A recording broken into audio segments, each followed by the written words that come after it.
Hey guys, this is FightScene with F16.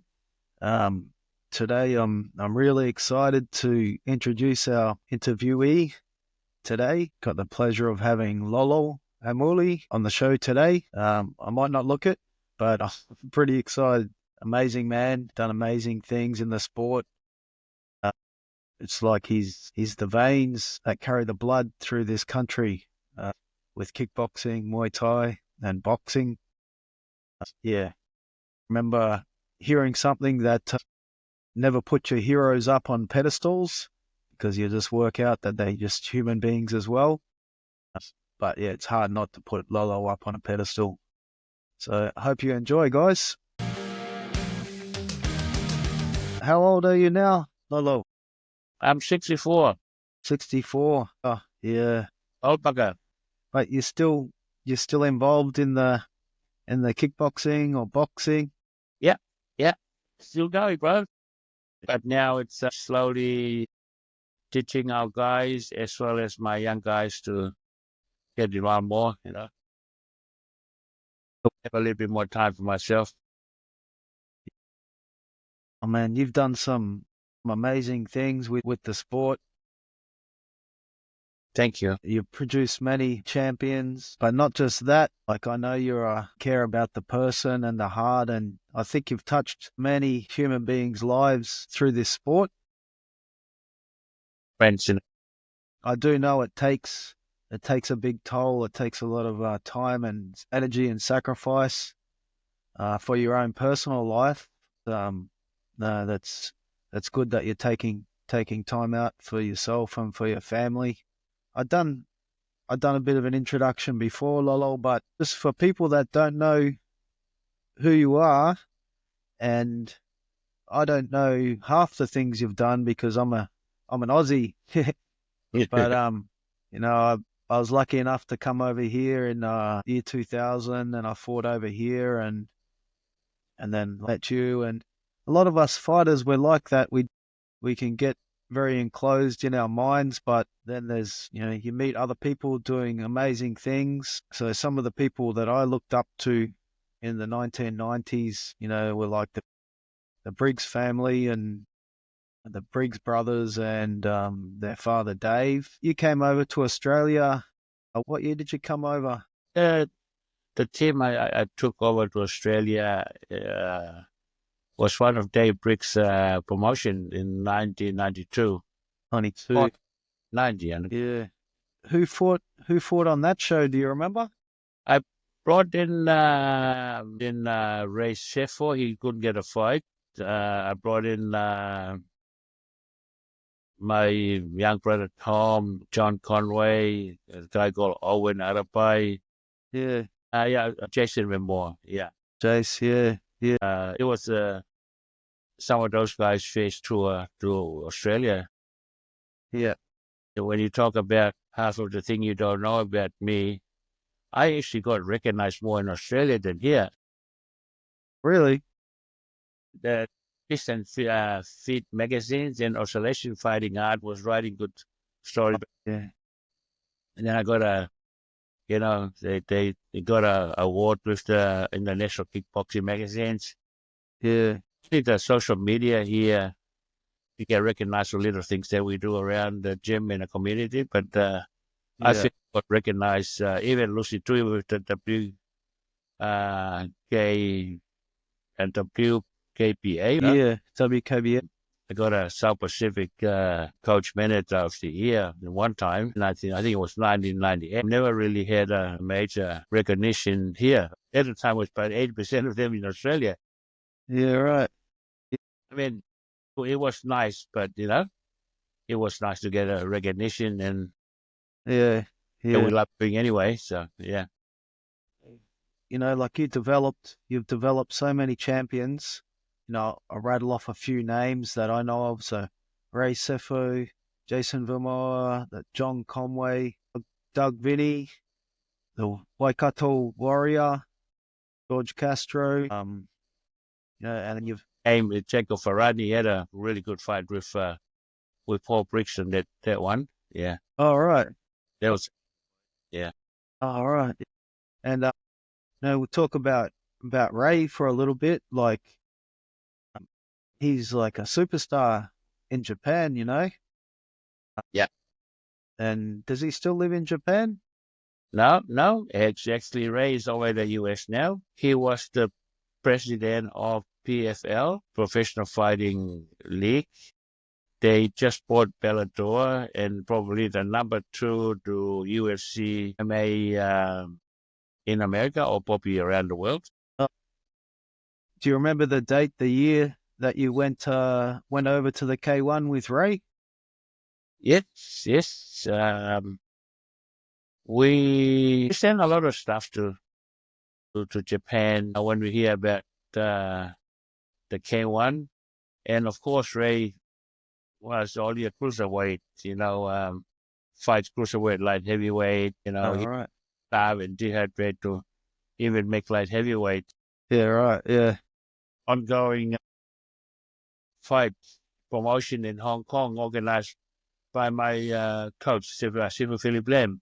So we were lucky that he's got that connection that we have a regular shows at Hong Kong where we get to fight some of the Thais and often some Dutch fighters and sort of, uh, develop the experience because those guys, they were way ahead of us. So yeah, Ray and the boys were getting a lot of fight. And then 1996, after he fight Kirkwood Walker, he was Yeah, Kirkwood Walker. Yeah. a WKA world champion, and Ray beat him. After he beat Andre Menard, this time we got an interest of the K1 because they want us to be the recognized name. We got flown to Japan by Mr. Ishii. We went into Osaka and attended the fight there, one of the K1 big event, and it just so happened that Jayson Suttie, who trained with us, he's got friends in Japan, and he was fighting on the other card. He's fighting Ivan Hippolyte. Yeah. 1996 at Tokyo Osaka Dome. 96. Yeah. And Jayson beat him. There was an upset because nobody know who the hell Jayson is. Ivan Hippolyte was, he was the man. In Holland, apart from Thailand, Holland was the number 2 Muay Thai nation in the world. Yeah. They had the experience. They've been fighting in Thailand or fighting against the Thai since early 70s. And last year we just slowly put our foot in there and start training Thais and learn about the art of, 8 weapons, Yeah. So yeah, it was a shock to the system for me because even though we went to Hong Kong and fight there regularly, they would the biggest stadium there is 8,000 people, and then we walk into Japan and the dome and you would have the plus stages there, 60,000 people in there. All right. And it was packed, and we were walking there. They had all the sound system that you only get to see in Michael Jackson concert, you know, and and everything. We walk in there, and feel the goosebumps, like. But Mr. Ishii get us in the front seat, right next to the ring, and we were yelling the structure to Jayson Suttie, while he was fighting. Yeah. So yeah, that was the first time, and then of course after that, following year, we come back and we all agreed to all the terms. And Mr. Ishii got a lady called Stacey Kim. She was interpreter, and after negotiation, we all, we agree on that. And then all of a sudden, Mr. Ishii can speak in English. He was speaking English. He know how to speak English the whole time, but he every gets I say something wrong, I guess. Yeah. So yeah, it was a different ball game for us. I was just a young trainer, young coach. Just trying to promote the fighters because no one else was promoting them. So going there and sitting down and then talk big money for these people is something very, very new to me. So Yeah. we didn't do money in the first place, but all of a sudden we get flown around the world. bonus. But yeah, it was a good, it was a good meeting, and we came back, and Ray never looked back. Yeah. Yeah, well, so where did it all start for you, Lolo? Tell us a bit about your personal life, your upbringing, what got you into combat sports. Both my family and my father's side and my mother's side, they were both boxing families. So I grew up in a boxing family. I don't think my mom really liked us to box because my granddad, he was a very, very good coach. And she would have seen a lot of people you know, get hurt aspiring. And I don't want my kids to go through that. But whenever you run into grandpa, she'll make a punching bag of rice sack and then fill it up and then start teaching me and my brothers. But yes, I grew up in that, of course, the Bruce Lee era during the 70s. I listened to your podcast with Terry. It's very similar story. Yeah. So, I used to make my own little nunchucker from used little chain and a kid and screw. I think I hate myself more than fight, but good. So yeah, and then but like everybody played rugby in the island. We came back here in 1974. Like we still watch the karate movie. My brother Albert will always buy magazines of like black belt magazines. Like magazine at the time, Karate Illustrated, and there was he would have keep up with with the latest one, and we get to watch it and we read about guys like Betty the Jet and Yeah. like Al Wilson, and we see these guys on the magazines, and you know Yeah. buy some of their stories, and Yeah. so but it wasn't until 1978. Yeah, 1978. I broke my collarbone from playing rugby at school. And even though my collarbone healed up, it wasn't healed enough to play because you still had to tackle it. And I was I was playing part time. I had two things in mind. I want to either be a musician or um, playing rugby. So, I was playing and I got $50 paid for my with the gig that I was playing at, and it was a lot of money back in the days. yeah. Yeah. And I remember I couldn't play rugby because my shoulder's not strong enough to play. And I was just walking along Ep5 Street, and I saw a City League art gym there, and I decided to go and check it out. And I walk in, and I had a bell bottom pants on me. It was the last one before we went fishing and jeans. And I walk in there. I saw all these people stripping and kicking and punching, all around that little hole. Yeah. Yeah. I watched it for about 5 minutes now, and I talked to the instructor. His name is Sefo Philip Leb, and he said $25 joining and $25 a month. So I gave my $50 and I walk home after. I was training that away, yeah. Wow. An idea walk home after it was about an hour to walk back home. It's a long way to go.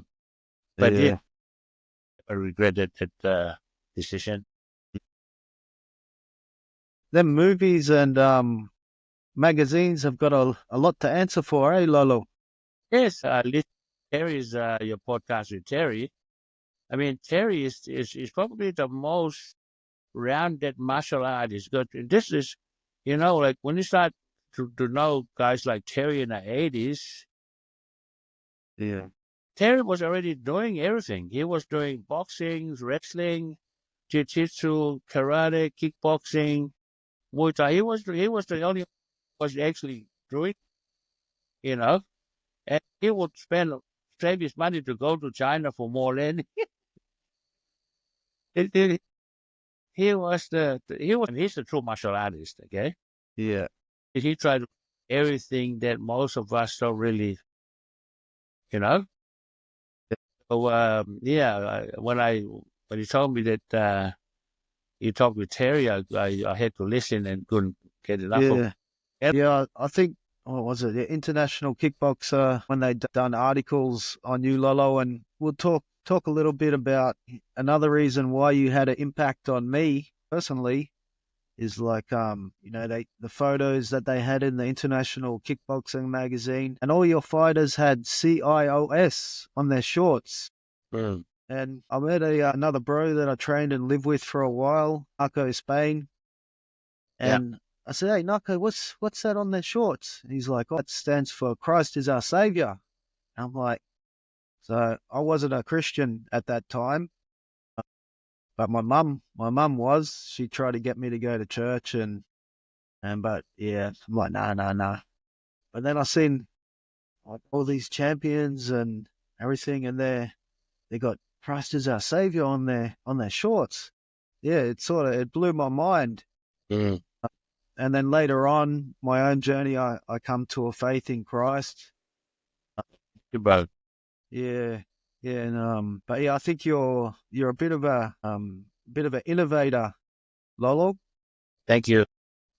And I also know you've got a heart for people, and you're also an innovator, like with the community. Like, tell us about some stuff now.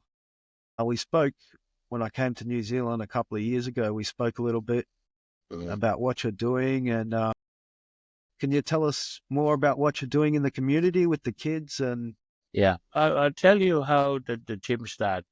I was looking for a place, and some place either too far away or too expensive or too small or too big. And I ran out of ideas, and I haven't been to church for a long time. So I drove past Balmoral and I saw the church hall doors open. So I went in there. Well, I just went in there for have a little bit of a prayer, okay? Said, God, help me out, run out of ideas. I don't know, help me find a gym. I used to work with this guy.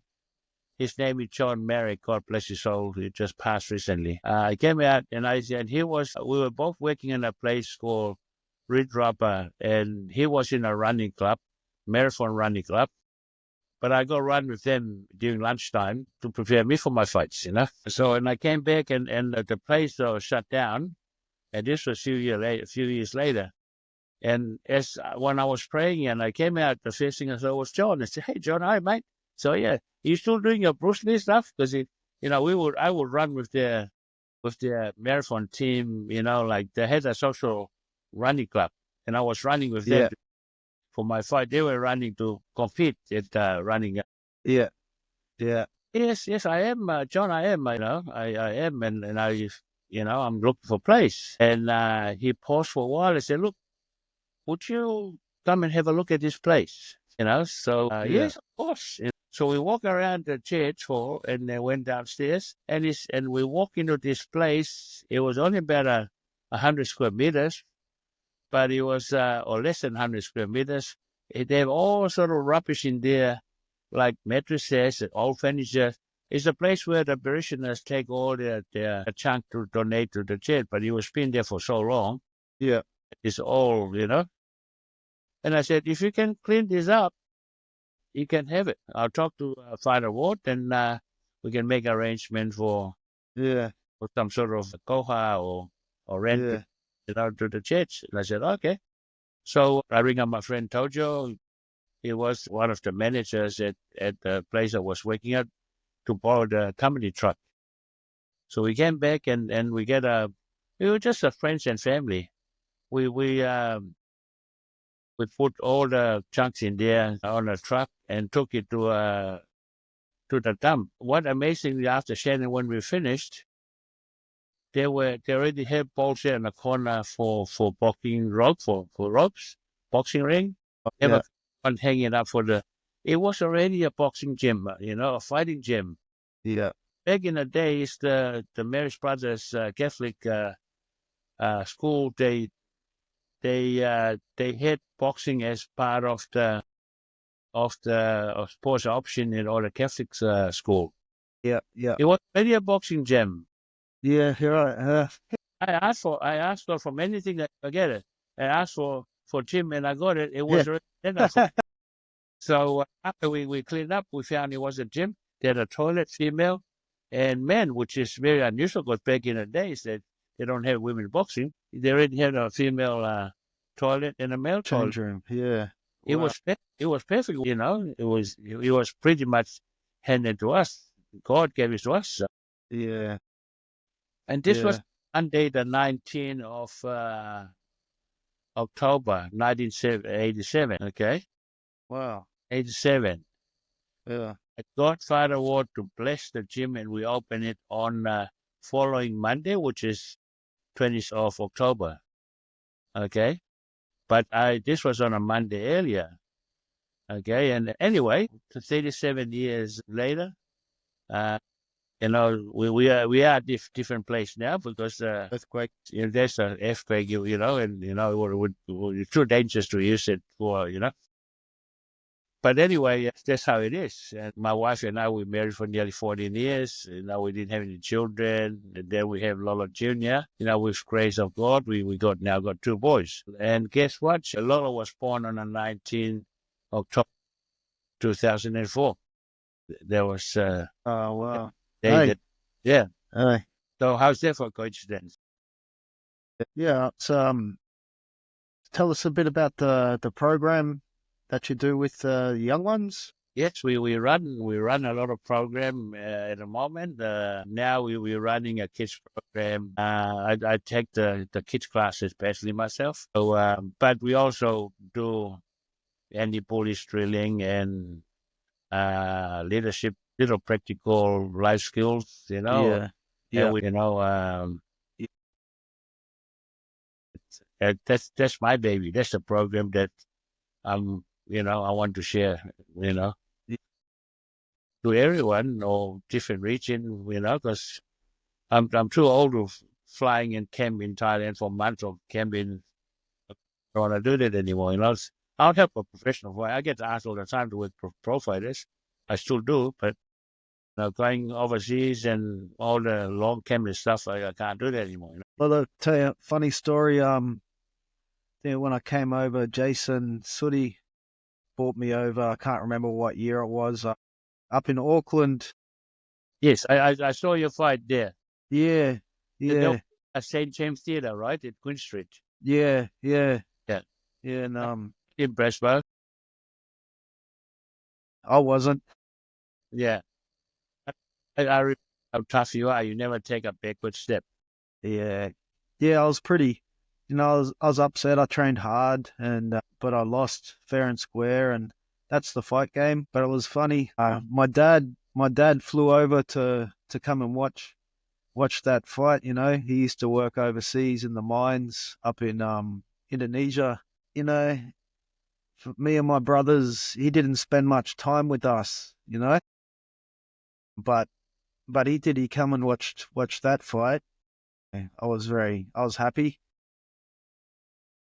But yeah, I remember. And my dad's he's a typical. Well, I shouldn't say typical Aussie, but you know the Aussie New Zealand rivalry thing. Yeah. You know, Yeah. like I grew up in Papua New Guinea as a kid, and then the big rugby games are on, and they're mostly like because my dad's Aussie, and they're mostly Aussie families, and a lot of alcohol going around, and I used to hate it, you know, to just like try and get away from it, like that rivalry thing.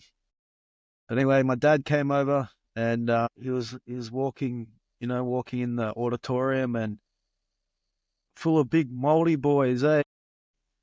And I'm like, it's all right, Dad. It's all right. Come on, come with me. And then I remember you were standing up on the door and you had two big boys next to you. I don't know who they were. Yeah. It would have been Hori and Hiriwa Tirangi. Yeah, yeah. And Dad was like, hey. But I'm like, nah, it's all right, Dad. Hey, Lolo. Like, sung out to you, you know. Yeah, so yeah, a bit of a funny story. Yeah. So how long have you been married for, Lolo? Now it's but that's 34 years now. That's 34 years, yeah. And two children? You had two children. Yeah. But it took us nearly 14 years. But I've never been pressured. I knew that, when God's timing it's right, we're going to have children. I've never been pressured that I won't have any. I always believed that. And sure enough, that's what happened. But until then, I had to settle for, for Ray Sefo and Philip Moore and all those guys as my children at the gym. Yeah. I had 150 at the gym. Yeah. Yeah. And that's it, Lolo. Like I said in the intro before, I said you're like the veins and arteries through the kickboxing in New Zealand.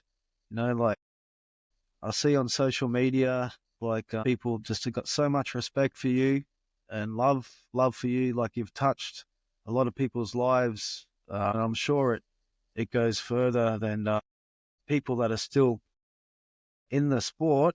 It goes a lot further than that, like because not everyone's going to be a champion, and not everyone's going to stay in the kickboxing game. They're going to go off and do other things in life. Yeah. Yeah, that's. We made a lot of friends in this sport, Shannon.